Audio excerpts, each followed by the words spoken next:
बच्चू भाऊनं पकडले एकनाथ शिंदेचे पाय आणि म्हटलं की मला एक तुम्ही पद द्या, मला तुमच्या शिवसेनेत घ्या.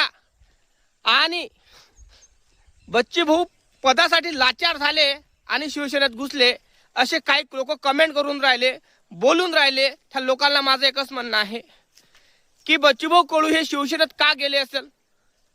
पदासाठी? त्यांना पद पाहिजे होतं का? अरे नाही. तुम्हाला माहित आहे हे महाराष्ट्रातलं सरकार किती हरामखोर आहे. शेतकऱ्याला न्याय देण्यासाठी अटळ नाही आहे. शेतमजूर म्हणा, शेतकरी म्हणा, बेरोजगारी एवढी वाढलेली आहे की हे सरकार काहीच करून राहिलं नाही. त्या कारणामुळे बच्चू भाऊनी छातकाळावर दगड उचलला, दगड ठेवायला लागला. त्या कारणामुळे बच्चू भाऊ शिवसेनेत घुसले असं तुम्हाला वाटते का? नक्की कमेंट करून सांगा. बच्चू कडूंनी विश्वासघात केला का महाराष्ट्रातल्या शेतकऱ्याचा? कमेंट करून तुम्ही सांगा. खरंच कर्जमाफी करून देईल का बच्चू भाऊ कडू? कारण ह्या सरकारनं तर अटी टाकल्या 60-70% शेतकरी कर्जमाफीच्या बसत नाही. काय वाटतं तुम्हाला? खरंच कर्जमाफी होणार की महाराष्ट्रातल्या जनतेला चुत्या बनवलं?